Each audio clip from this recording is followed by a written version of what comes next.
Mais uma vez, sejam muito bem-vindos, queridos irmãos, queridas irmãs, a mais um episódio sobre as 8 parábolas em Mateus 13. Nós vamos agora contemplar mais uma dupla de parábolas, que é a parábola 5, o tesouro escondido no campo, e a parábola número 6, daquele homem negociante que busca boas pérolas. Já nos ocupamos bastante com essa estrutura matemática de Mateus capítulo 13. Essas 8 parábolas divididas em 2 grupos de 4 e 4. Já nos ocupamos com as primeiras 4 parábolas. E quem quiser se aprofundar mais nessa estrutura matemática, nós recomendamos assistir os primeiros episódios sobre essas 8 parábolas. Já vimos também que sempre 2 parábolas formam um certo par e têm alguma coisa em comum. E hoje, como nós vamos nos ocupar com essa dupla de parábolas 5 e 6, elas têm algo em comum com aquela dupla que vimos no episódio anterior, as parábolas 3 e 4, o grão de mostarda e o fermento. Tanto no grão de mostarda como na pérola, nós temos algo pequeno que se torna muito maior do que o original, e no par das parábolas 4 e 5, nós também temos nas 2 parábolas algo escondido. Na parábola 4 foi o fermento escondido na massa, e agora na parábola 5, o tesouro escondido no campo.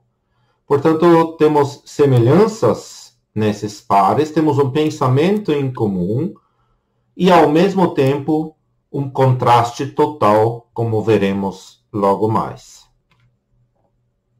Também já vimos essa panorâmica das 8 parábolas de Mateus 13 e vimos que as primeiras 4 parábolas são divididas em uma, que é a base, a parábola preparatória para todas as demais parábolas. Então, um grupo de 3, dividido em uma parábola, mais uma dupla de parábolas, que, em seu conjunto, enfatizam a evolução exterior do reino dos céus. Depois, quando a multidão é despedida, o Senhor Jesus está falando aos discípulos, ele explica a parábola do joio e do trigo, e agora entramos nesse segundo bloco de 3 parábolas, divididos então em uma dupla, que é o tema de hoje, mais a parábola 7, a parábola da rede lançada ao mar. E esse bloco de 3 foca de novo o reino dos céus, mas enfatiza a sua evolução interior, aquilo que não está à superfície, aquilo que está mais escondido. E depois ainda temos então a 8ª parábola do escriba instruído, que nos vai falar do ensino e da propagação desse ensino recebido. Portanto, hoje a parábola do tesouro no campo e a parábola do homem negociante.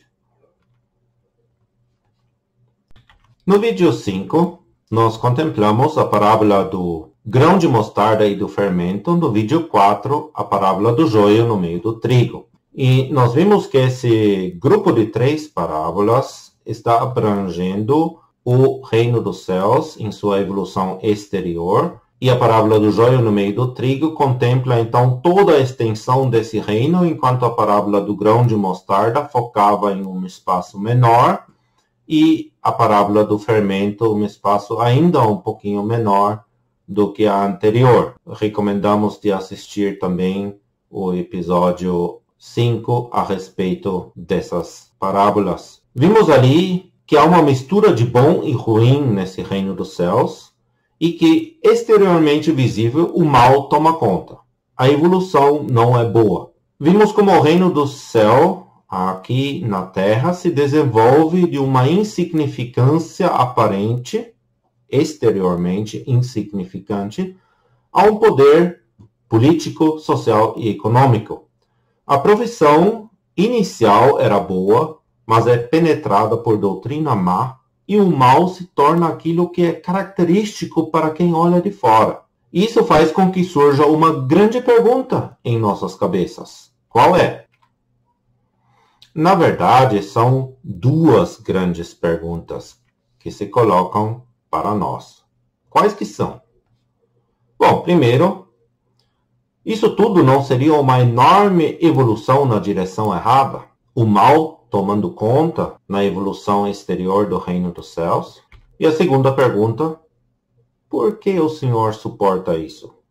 Porque, como nós vimos, isso não estava nos planos do Senhor, não era intencional da parte do Senhor que o reino dos céus ficasse assim. Ele havia pensado numa vocação celestial para esse reino. E, de fato, esse reino dos céus tem uma vocação celestial. Então, por que ele suporta essa evolução de decadência, de ruína?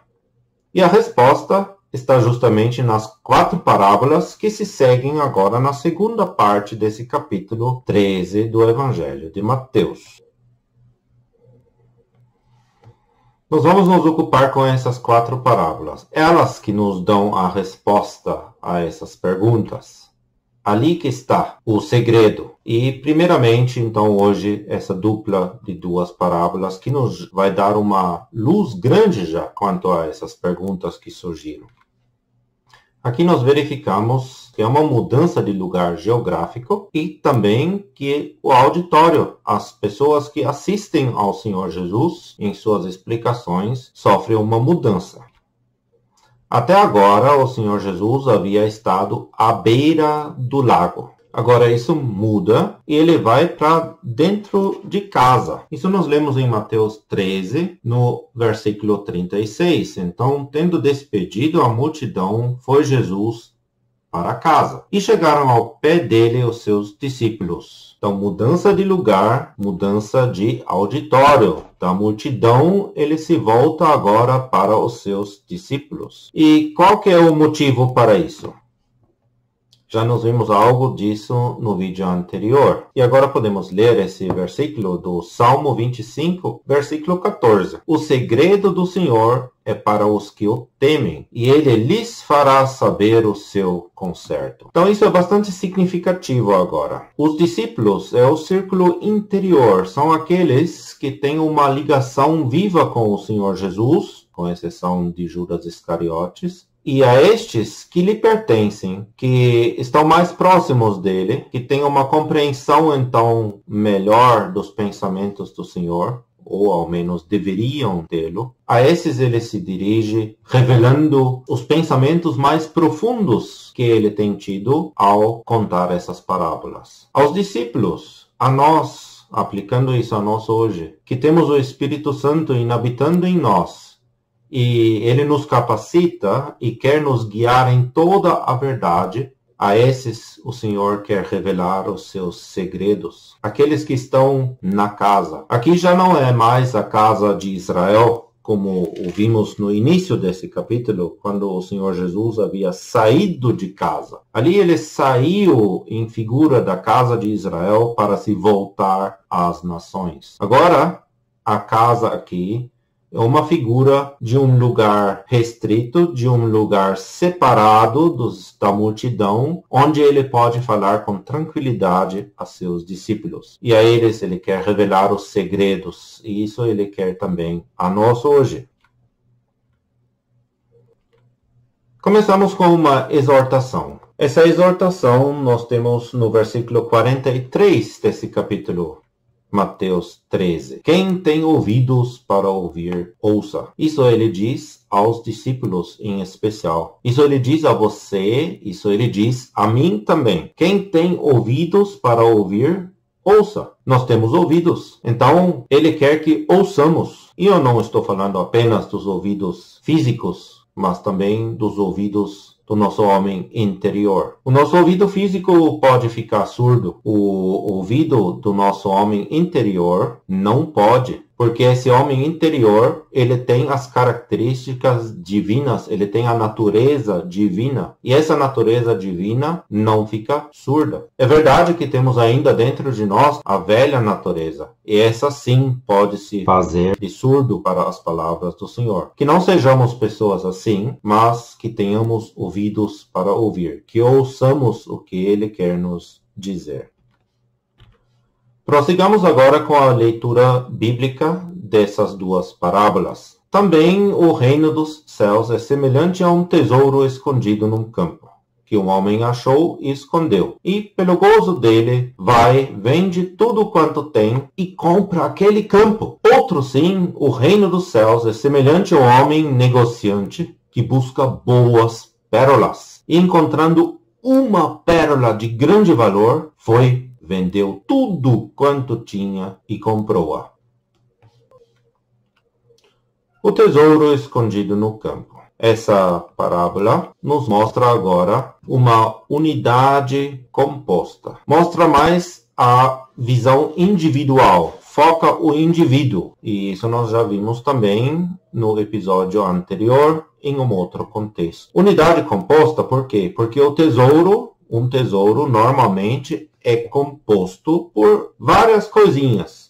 Sejam pedras preciosas, sejam joias, sejam moedas. Um tesouro geralmente não é uma peça única, mas é uma composição de várias peças de valor. E todas elas juntas, então, formam aquele tesouro. Já a parábola do homem negociante, nós chamamos ela muitas vezes a parábola da pérola, mas a palavra de Deus chama ela a parábola do homem negociante. O reino dos céus é semelhante a um homem negociante. Mas a pérola também é uma das figuras principais, então, nessa parábola.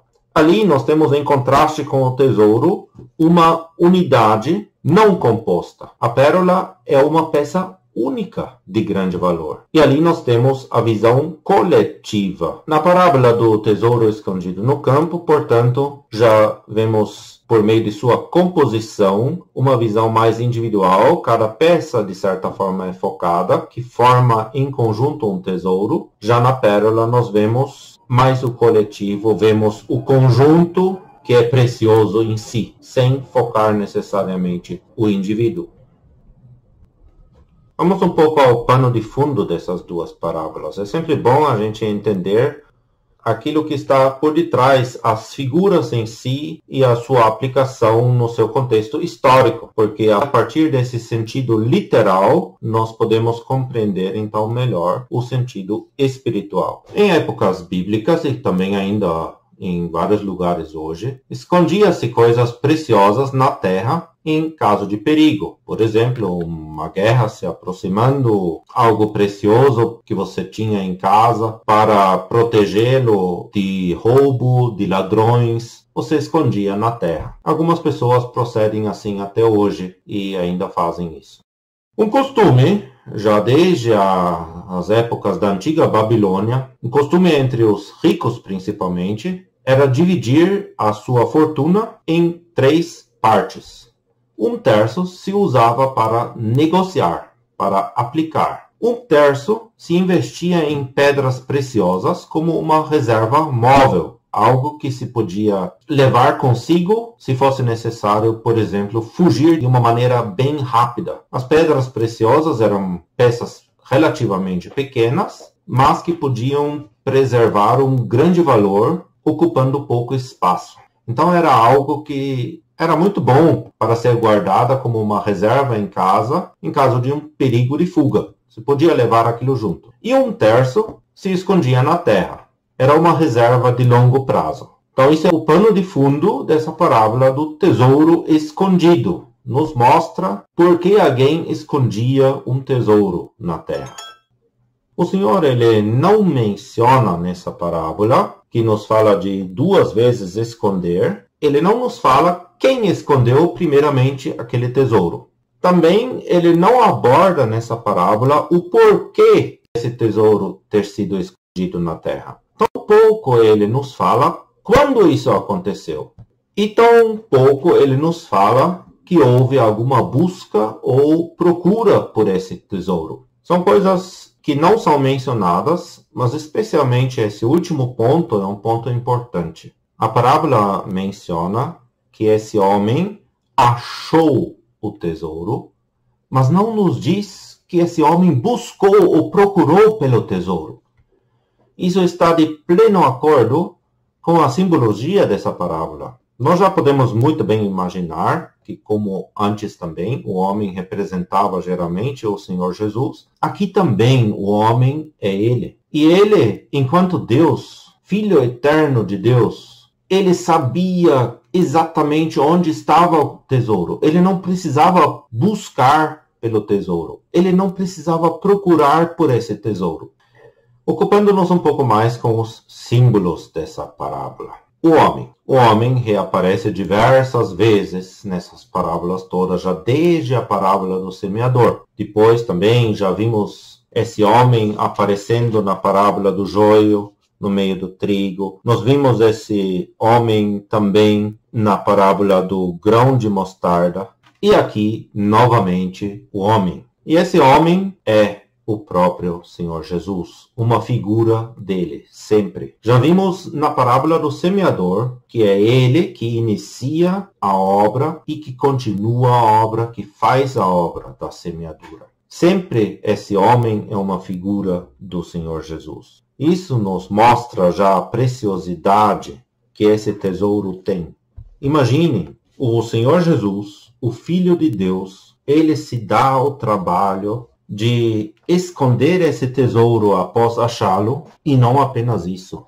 Ele vende tudo o que ele tem. Ele o esconde aonde? Ele acha esse tesouro onde? Onde que esse tesouro estava escondido? No campo. O campo também é uma figura que já apareceu diversas vezes. E nós vemos assim também a ligação interior que essas parábolas têm. Algumas dessas figuras, alguns desses símbolos atravessam essas parábolas, ligam elas uma à outra e nos dão cada vez mais luz. No versículo 38, na explicação da parábola do joio, o próprio Senhor Jesus disse: o campo é o mundo. Vemos que o Senhor Jesus está falando tudo isso agora aos seus discípulos. Ele vai mostrando aquilo que importava para ele. Ele vai nos mostrar nessas figuras porque ele tolerava aquela evolução exterior ruim das coisas, porque ele via algo muito precioso dentro desse campo. Ele via algo que valia a pena de tolerar aquela evolução não intencionada, ruim, de decadência exterior, para se ocupar com aquilo que estava escondido nesse campo, aquilo que está escondido nesse mundo.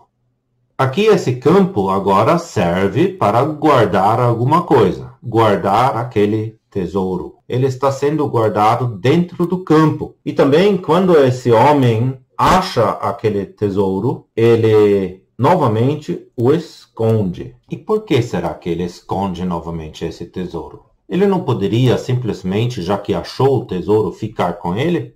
Teria sido algo talvez mais lógico. Você acha um tesouro, então, bom, você pega ele e vai embora, leva esse tesouro. Não faz muito sentido de esconder de novo naquele campo. Mas vemos uma diferença. Até então, o campo era o seu campo. O homem semeava em seu campo. Aqui a situação é diferente. Esse pequeno atributo está faltando.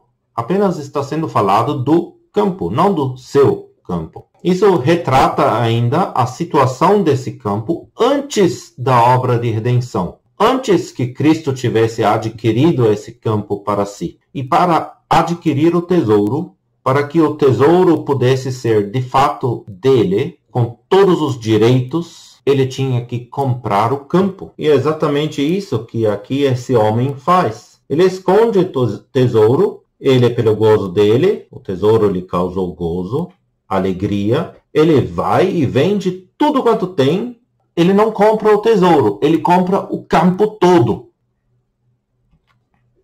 O tesouro em si é outro símbolo. E é muito estranho ver que na cristandade tem se entendido sob essa figura, por vezes, o próprio Senhor Jesus, o próprio Cristo. Por vezes se tem interpretado esse tesouro como o evangelho que está ali no mundo. Mas isso, na verdade, arruinaria o caráter do evangelho. Porque tudo é de graça. Se o tesouro representasse o evangelho, isso significaria que algo teria que ser feito para que esse evangelho se espalhasse pelo mundo. E além do mais, o tesouro No caso, então, o evangelho estaria escondido no campo. O evangelho não está escondido. O evangelho está abertamente apregoado. Mas o evangelho não é algo pelo qual você precisa trabalhar. O resultado da pregação do evangelho, a fé no Senhor Jesus e a salvação eterna, não é algo que requer um trabalho adicional. Não é algo que precisa ser, talvez, mantido por alguma obra que você possa fazer. Tudo é de graça. Tudo é graça divina. Não podemos fazer nada, não podemos cooperar de alguma maneira com o evangelho e seus resultados, a fé e a salvação eterna, a vida eterna. É de graça. Então esse tesouro tem que ter um outro significado. Alguns têm entendido que esse tesouro seria Israel, e já adianto que então na pérola essas pessoas veem uma figura da igreja. É uma explicação possível, mas não é a mais lógica nesse caso. Porque como nós já temos visto no episódio anterior, havia ali uma dupla de parábolas que focava ou enfatizava a mesma coisa por dois ângulos de vista diferentes. E esse princípio nós temos aqui também. A parábola do tesouro escondido no campo e a parábola do homem negociante que busca boas pérolas focam a mesma coisa, contudo por dois ângulos diferentes. Por isso, nós podemos ver algo diferente nesse tesouro. Uma outra razão para não interpretar esse tesouro como sendo Israel é o próprio fato de que esse tesouro aqui está escondido no campo. E esse esconder nos faz lembrar dos mistérios. Quando o Novo Testamento fala de mistérios, de algo oculto, de algo escondido, de forma geral se refere a verdades, conceitos que na época do Antigo Testamento não eram conhecidos. Algo que Deus até então não havia revelado. Se aplicamos esse princípio aqui, então Israel não pode ser esse tesouro, porque Israel e as verdades ligadas a Israel nunca eram um mistério, não era algo escondido, não era algo oculto que Deus precisava revelar. O que então?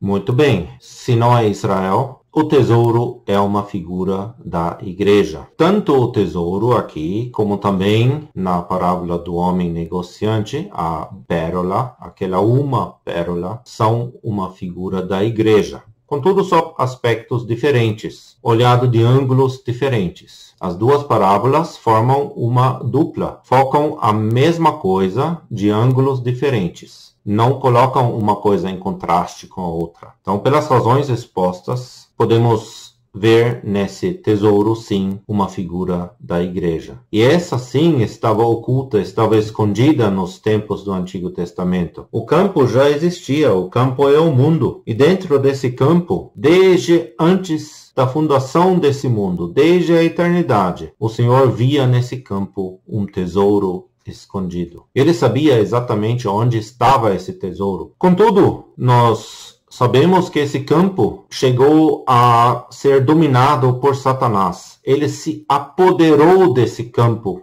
que por direito era de Deus. Mas ele roubou esse campo. Ele se tornou o dono desse campo. E para que o Senhor Jesus pudesse então ter essa igreja para si, adquiri-la para si, ele precisava comprar aquele campo. Ele precisava fazer uma transação, ele precisava adquirir o título de propriedade sobre esse campo para que tudo que estivesse nesse campo pertencesse a ele. E foi isso que aconteceu. Outros pensamentos contidos nesta parábola são os seguintes. Temos ali o pensamento de achar e esconder de novo. O Senhor, desde antes da fundação do mundo, via esse tesouro, sabia onde estava. Deus é onisciente. Mas como esse tesouro estava naquele campo, que estava agora só o poderio de um outro, de Satanás, Ele não podia simplesmente tomar esse tesouro daquele campo, mas ele o escondeu de novo. Do contrário, ele teria tirado algo que estava dentro da propriedade de Satanás. E Deus é justo, ele não faz isso. Ele não contradiz o seu próprio caráter. Mas nós vemos aqui também algo a respeito de alegria, de gozo. E não é uma alegria qualquer, é a alegria dele, desse homem que achou o tesouro e o escondeu de novo. Ele via esse tesouro no campo, ele via a igreja. Ele via dentro dessa igreja você e eu, cada um de nós indivíduos. Como dissemos, o tesouro geralmente é algo composto por pecinhas individuais. Não é uma unidade única, é uma unidade composta por peças individuais. E assim a igreja, esse tesouro, é composta por indivíduos, por pessoas, por você, por mim, e nós estávamos também dentro desse campo. Mas o Senhor, ele nos viu já desde antes da fundação do mundo, inseridos naquele tesouro, e isso encheu ele de alegria. Quando ele olhava para o campo, ele não podia se alegrar. Quando ele olhava para a evolução exterior desse reino dos céus, não podia se alegrar. Aí era ruína, era decadência, era uma evolução ruim. O pecado tomava conta e caracterizava aquilo para fora. Mas ele viu aquilo que estava precioso dentro desse campo, esse tesouro, uma alegria divina, vendo você e eu já de antemão, desde a eternidade, no coração de Deus, no coração do Senhor Jesus. E pelo gozo dele, pela alegria dele, ele foi e vendeu tudo o que tinha. Vende tudo quanto tem e compra aquele campo. Já pensamos um pouco sobre isso? Meditamos no que significava para o Senhor Jesus ir e vender tudo o que ele tem? E para quê? Para comprar aquele campo.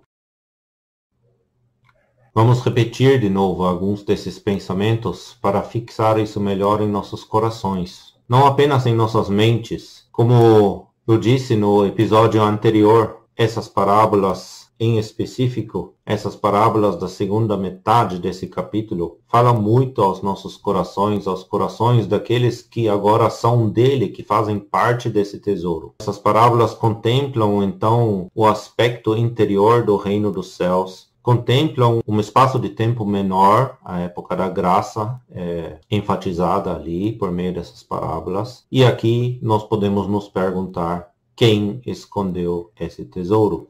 E aí nós vemos os desígnios de Deus desde antes da fundação do mundo. Vale a pena lermos algumas dessas passagens indicadas ali. Efésios 3, versículo 9. Ele queria demonstrar a todos qual seja a dispensação do mistério que desde os séculos esteve oculto em Deus, que tudo criou. João 17, versículos 2 e 6. Como lhe deste poder sobre toda a carne, para que dê a vida eterna a todos quantos lhe deste. Versículo 6. Manifestei o teu nome aos homens que do mundo me deste. Estamos vendo aqui, foram tirados do mundo. Estavam escondidos ali, mas ele os achou. Ele comprou esse mundo e adquiriu os direitos sobre tudo que estava nesse campo, neste mundo. Também sobre todas as pessoas. Mas tem algumas dessas pessoas que o aceitaram a obra salvadora de Cristo. E esses ele recebe de Deus como algo que ele lhe deu. Que do mundo me deste, eram teus, e tu nos deste, e guardaram a tua palavra. E como a passagem de Hebreus 2 também fala aos nossos corações, porque convinha que aquele para quem são todas as coisas, e mediante quem tudo existe, trazendo muitos filhos à glória, consagrasse pelas aflições o príncipe da salvação deles. Pelas aflições, ele foi e vendeu tudo o que ele tinha. Versículo 13, porém nele a minha confiança, e outra vez, eis-me aqui, a mim e aos filhos que Deus me deu. Podemos ouvir nessas palavras do Senhor a alegria por agora ter aqueles que Deus lhe deu, que agora são dele. Como é que o Senhor acha as coisas? É um achar muito interessante, é sem procurar. Nós, como seres humanos, nós precisamos procurar pelas coisas. Mas o Senhor, mesmo como homem, ele nunca deixou de ser Deus. Ele é o Filho eterno de Deus. Ele não precisava procurar. Ele sabe onde está. Ele não achou por acaso. Na Epístola aos Colossenses, no capítulo 2, versículo 9, nós ficamos sabendo que nele habita corporalmente toda a plenitude da divindade. Ele, enquanto homem, é aquele em quem habita a plenitude da divindade. E a alegria que ele sente. Já nos recordamos dessa alegria agora várias vezes. Ela foi ocasionada pelo encontrar. Provérbios capítulo 8, versículo 31. Folgando no seu mundo habitável e achando as minhas delícias com os filhos dos homens. Era esse o Senhor Jesus, em sua alegria por aquele tesouro que naquele momento ele via ainda escondido dentro daquele campo. No Salmo 45, no versículo 7 também, tu amas a justiça e aborreces a impiedade. Por isso, Deus, o teu Deus, te ungiu com óleo de alegria, mais do que a teus companheiros. A alegria do Senhor Jesus entre os seus companheiros. A alegria do Senhor é uma alegria incomparável. Por mais que sintamos alegria por sermos salvos, por pertencermos a esse tesouro, pertencermos como indivíduos a essa igreja, e agora somos dele, que ele nos tirou desse mundo, que ele nos achou ali, que ele foi e vendeu tudo o que ele tinha para nos adquirir. A nossa alegria nunca vai ser assim como a alegria dele por ter visto, achado aquele tesouro. Hebreus capítulo 12, versículo 2 nos diz, olhando para Jesus, autor e consumador da fé, e agora vem, o qual, pelo gozo, pela alegria que lhe estava proposto, suportou a cruz, desprezando a afronta, e assentou-se à destra do trono de Deus. Aqui nessa parábola temos essa alegria, temos esse suportar a cruz, desprezando a afronta. Foi isso que ele sofreu, foi isso que temos naquele ir e vender tudo o que ele tinha, porque pelo gozo que lhe estava proposto. E essa alegria era muito maior do que os piores sofrimentos, e o Senhor Jesus sofreu mais do que qualquer outro, não apenas sofrimentos físicos, mas ele sofreu em sua alma. Ele precisava esconder esse tesouro de novo, pois Satanás havia se apoderado do campo e agora foi preciso comprá-lo de volta.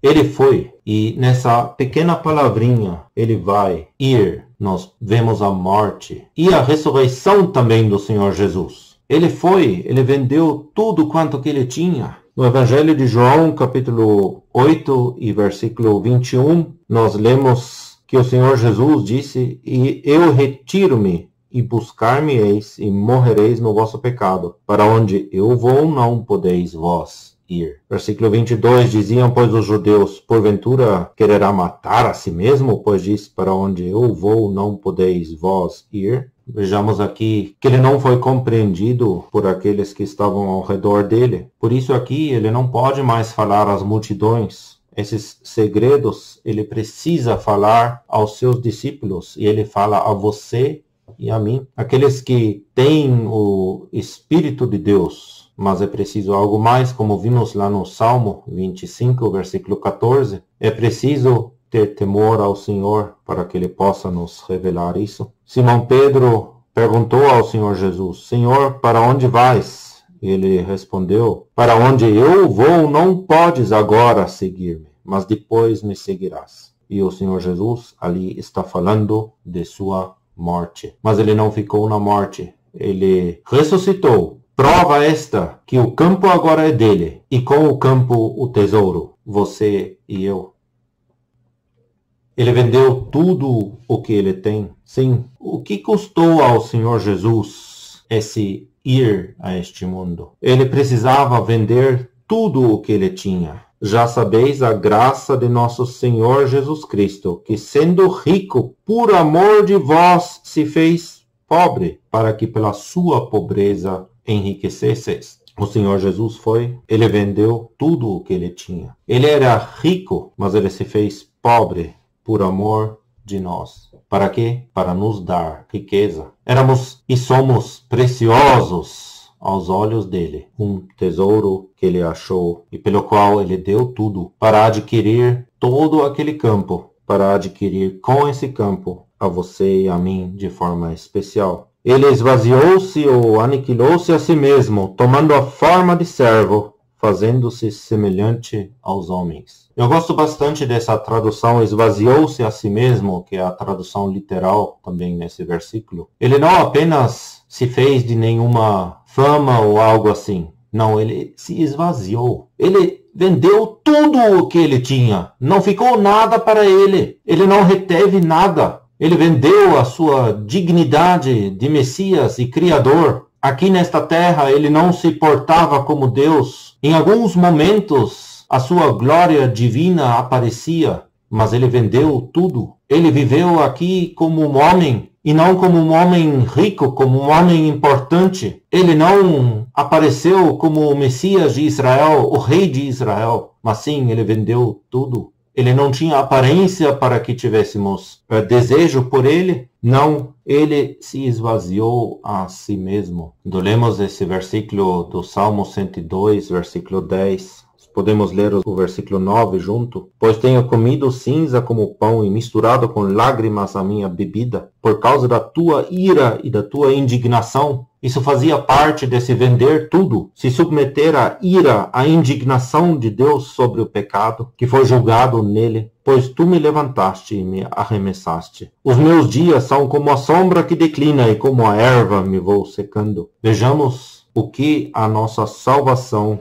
custou ao Senhor Jesus. Estamos percebendo o valor indizível que esse tesouro tem para ele. João 18:36, o meu reino não é deste mundo. Se o meu reino fosse deste mundo, lutariam os meus servos, para que eu não fosse entregue aos judeus. Mas agora o meu reino não é daqui. Ele não se defendeu, ele sofreu voluntariamente, ele vendeu, de fato, tudo o que ele tinha. Precisamos ficar um pouco nesse pensamento, para que isso se grave, impregne em nossos corações, que ele deu a vida dele. Já em Daniel, nós vemos isso também. Depois das 62 semanas, será tirado o Messias e não será mais. E o povo do príncipe que há de vir destruirá a cidade e o santuário, e assim por diante. Sim, ele seria tirado e não seria mais. Ou uma outra possibilidade de tradução diz que seria cortado e não teria nada. Foi isso que o Senhor fez por esse tesouro. Que valor imensurável ele viu nesse tesouro. Que alegria ele teve nesse tesouro, que fez com que ele suportasse tudo isso. E ele não foi levado, não foi roubado de suas coisas. Não, ele foi voluntariamente, ele foi e vendeu tudo o que ele tem. É certo que Deus o enviou, mas ele também foi. Ele deixou-se enviar. Ele falou, eis-me aqui. Por quê? Porque ele sofreu tudo isso. Porque ele fez isso. Pela alegria que lhe estava proposta. Demonstra a preciosidade da igreja e também de cada indivíduo que faz parte da mesma. Você e eu, que fazemos parte dessa igreja, temos um valor imensurável para o Senhor Jesus. Ele nos vê como fazendo parte desse tesouro, e por esse tesouro ele foi. Cristo nos amou e se entregou a si mesmo por nós, em oferta e sacrifício a Deus, em cheiro suave. Sim, foi isso que ele fez. Ele o fez por você e por mim. E assim Paulo dizia lá em Filipenses capítulo 3, mas o que para mim era ganho, reputei-o perda por Cristo. E na verdade tenho também por perda todas as coisas, pela excelência do conhecimento de Cristo Jesus, meu Senhor, pelo qual sofri a perda de todas estas coisas e as considero como esterco, para que possa ganhar a Cristo. Que isso também seja o nosso desejo, uma resposta de amor a esse Senhor que foi e vendeu tudo que ele tinha. E o final dessa história, que ele compra o campo. Todo mundo agora está sob os direitos dele. Ele adquiriu o título de propriedade. O Satanás ainda domina aqui, mas ele não é mais o proprietário desse mundo. ele teve que ceder os seus direitos a Cristo. E um dia ele vai se manifestar também visivelmente nesse campo, neste mundo. Ele vai apresentar então esse tesouro diante de todos. Sua morte e sua ressurreição, que levou à propriedade legal do campo todo. É isso que o Senhor fez. E por isso nós agora somos herdeiros e co-herdeiros de Cristo. Mas enquanto isto, enquanto ele ainda está governando esse reino dos céus, a partir dos céus, nós somos deixados neste mundo. Mas não somos mais desse mundo. Nós somos um tesouro dentro desse campo. Eu já não estou mais no mundo, mas eles estão no mundo. E eu vou para ti. Pai Santo, guarda em teu nome aqueles que me deste, para que sejam um, assim como nós. Não peço que os tires do mundo, mas que os livres do mal. Mas depois nós vemos no versículo 24 desse mesmo capítulo, João 17. Pai, aqueles que me deste, quero que onde eu estiver também eles estejam comigo, para que vejam a minha glória que me deste, porque tu me has amado antes da criação do mundo. Que coisas maravilhosas, que coisas preciosas nós podemos ver nessa pequena parábola. Sim. E qual que é a minha resposta diante dessas grandiosidades? Diante desse homem que vendeu tudo o que ele tinha? Será que ele não é merecedor da tua e da minha adoração? Os nossos corações não poderiam ficar indiferentes, frios, mas se inclinam diante desse homem grandioso do Gólgota em adoração. Chegamos agora então à segunda parábola dessa dupla, o homem negociante. O reino dos céus agora é comparado a esse homem negociante, não é comparado à pérola. A pérola não é o paralelo com o reino dos céus. A pérola faz simplesmente parte, está lá dentro, embutido. Mas o reino dos céus encontra o seu paralelo, a sua contraparte no homem negociante, no Senhor Jesus. Ele é um conhecedor profundo desse assunto de boas pérolas. Esse homem não é um simples homem, não, ele é um negociante que busca boas pérolas. Ele sabe distinguir entre uma pérola boa e entre uma pérola com defeitos. Ele conhece profundamente esse assunto. E assim o Senhor Jesus ele é homem e é Deus em uma só pessoa, onisciente. Ele conhece muito bem o valor da sua igreja. Ele veio com esse objetivo para buscar boas pérolas nesse mundo. E vejamos que isso está no plural. Nós temos aqui, nessa pequena parábola do versículo 45, então, um contraste estabelecido. Ele busca boas pérolas. Ele não busca apenas uma, ele busca várias. E isso está também de acordo com aquilo que nós encontramos nas Escrituras. Ele procurou, por exemplo, por fruto em Israel.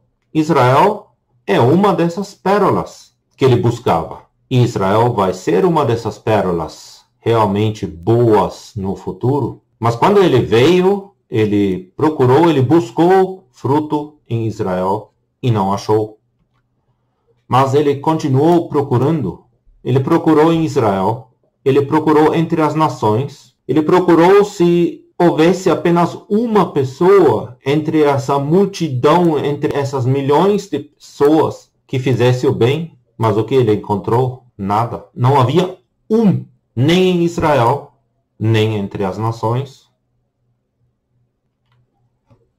Mas então ele encontra uma pérola de grande valor. E essa pérola então estabelece um contraste com essas boas pérolas. Essa uma pérola tem uma beleza especial que se destaca de entre todas essas pérolas que ele buscava. Havia uma pérola de grande valor ali, santo e valioso para Deus. Sim, Efésios 5 nos diz que Cristo amou a igreja e a si mesmo se entregou por ela. Poderia alguém dar mais do que isso? Ele não deu apenas as suas propriedades, não, ele deu a si mesmo. A igreja, ela tem a preciosidade, ele viu isso e por isso ele morreu. Não porque nós precisávamos disso, precisávamos de redenção, sim, mas ele não foi por causa de nossa necessidade em primeiro plano. Ele foi porque ele queria essa pérola de grande valor para si. Ele foi por si mesmo. E nós vemos isso várias vezes nas Escrituras, de que Deus, ele quer algo para si. Em Efésios 1, versículo 4, por exemplo, ele nos elegeu nele antes da fundação do mundo, para que fôssemos santos e irrepreensíveis diante dele em amor. O texto original aqui nos sugere a leitura: ele nos elegeu para si mesmo. É isso que está embutido nesse verbo, elegeu. Não para qualquer coisa, não por causa de nossa necessidade, não por nosso benefício em primeiro plano, mas para si mesmo. Você faz ideia o que isso significa, que Deus queria essa igreja para si mesmo? É a igreja que é esse tesouro e também a pérola, só então aspectos diferentes nas duas parábolas. E essa pérola, ela recebe o seu valor porque outro confere o valor a ela. Em si mesmo, em sua própria natureza, a pérola não teria valor nenhum. A concha, ela produz a madrepérola, esse material do qual a pérola se forma. E esse material é algo simples, composto de um carbonato de cálcio com matéria orgânica e água. Em si, são elementos que não têm muito valor, mas elas se tornam valiosas porque aquele que vê essa pérola, vê beleza nessa pérola, ele confere um valor a essa pérola. E para que a pérola não perca o brilho, ela só deve ser limpa, isso agora na vida natural, só deve ser limpa com um pano umedecido em água, sem produtos adicionais.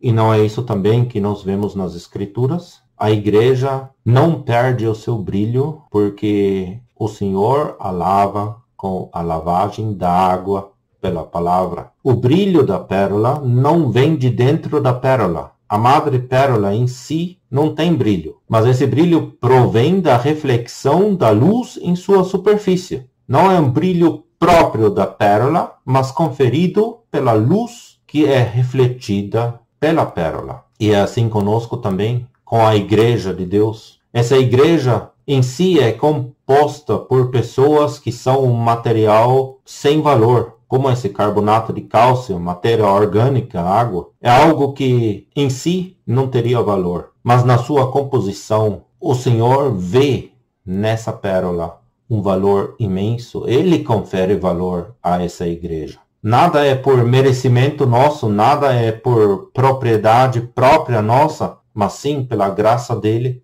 E o brilho da igreja vem justamente porque ela deveria e deve refletir a luz divina em sua superfície. Não é isso que nos sugere também Efésios capítulo 3, versículo 10? Para que agora, pela igreja, a multiforme sabedoria de Deus seja conhecida dos principados e potestades nos céus. O mundo dos anjos olha para a igreja e vê nela a multiforme sabedoria de Deus refletida. Estamos nos dando conta da responsabilidade também que nós temos agora, enquanto igreja, enquanto pérola, de realmente refletirmos essa luz divina.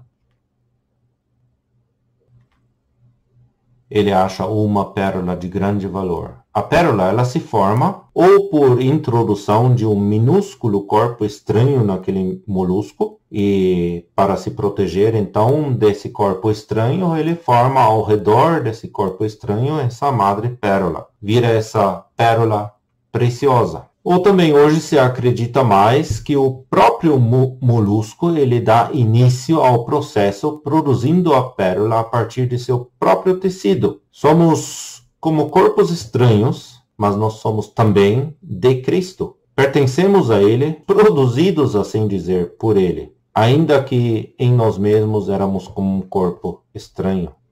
E para obter a pérola, o que é preciso? É preciso abrir a concha e matar, podemos dizer, brutalmente o molusco. Ele é morto-vivo. Essa concha, ela é aberta, o animal ainda está vivo e naquele momento é morto. Tem que morrer para que a pérola possa ser utilizada. O molusco precisa morrer para que a pérola possa brilhar. É uma figura maravilhosa também de Cristo e de sua igreja. Mas foi preciso ele morrer para que essa igreja pudesse ser adquirida Também ali ele vendeu tudo quanto tinha.